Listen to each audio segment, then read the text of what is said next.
When designing a factory house, both from modules or elements, transport must be taken into account already at the initial stage of the project. The plot on which the future building will be erected must have access roads of sufficient width.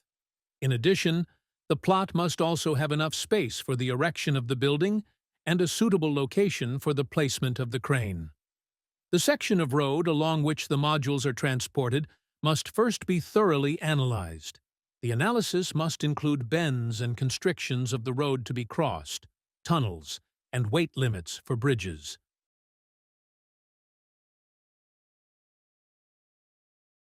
Transporting modules to the site by truck involves several critical considerations to ensure safety, compliance with regulations, and efficient logistics. Firstly, local road safety requirements must be considered. It is essential to adhere to the country-specific regulations of both the origin and destination. For example, if transporting modules from Estonia to Norway, the road regulations of both countries need to be followed.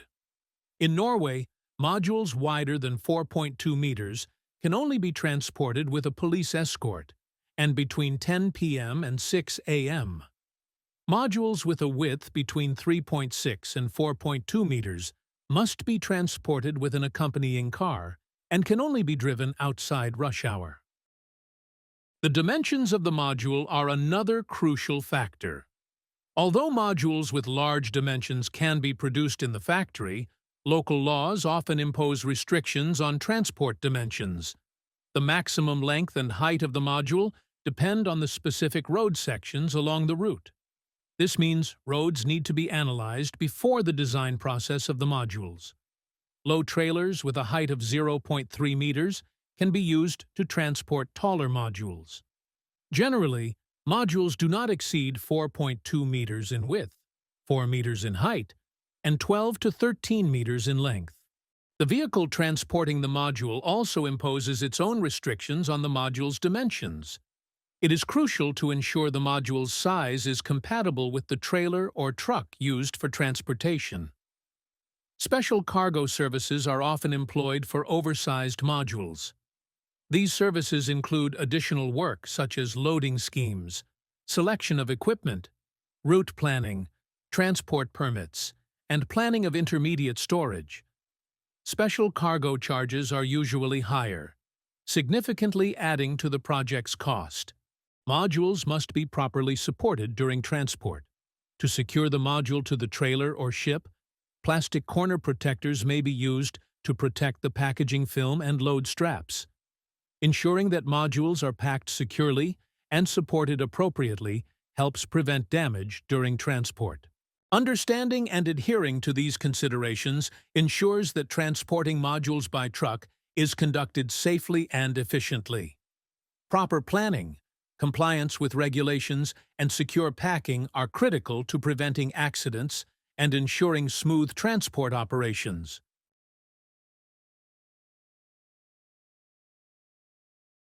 If the building is constructed as a prefabricated element house, organizing transport to the construction site is significantly easier compared to modular houses.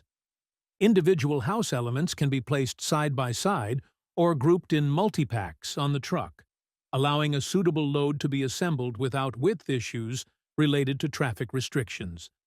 This method enables the transportation of house components over long distances, even without the need for a specialized delivery vehicle. When loading and transporting elements to the construction site, it is important to consider both the allowed dimensions of the load and the assembly sequence. If there is not enough space on the construction site for storing the elements, the previously delivered elements must be assembled before the arrival of new loads to create space for storing the new elements. For this purpose, storage and loading plans for the elements are created during the design phase.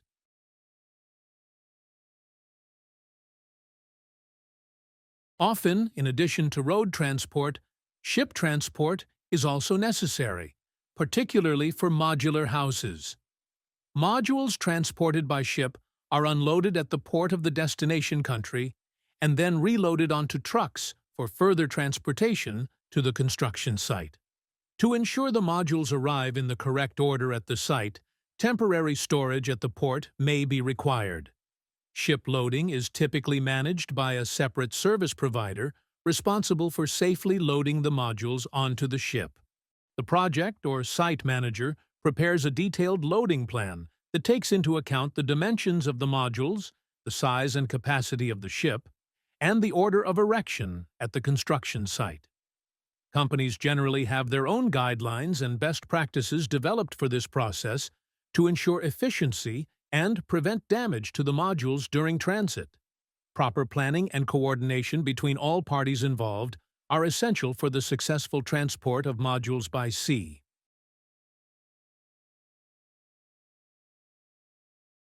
The packaging film of the modules and elements must be regularly checked throughout the transport route, from the departure at the factory to their arrival at the construction site. The film must not flutter in the wind or abrade against the facade, as this can cause damage. The cover film must securely protect the modules and elements during both storage and land or sea transport. It is crucial that the film does not become brittle at low temperatures and that it is resistant to ultraviolet radiation to prevent degradation. If any defect or damage occurs to the packaging film during transit, it must be repaired immediately to prevent precipitation or other environmental factors from penetrating under the film, which could lead to moisture damage.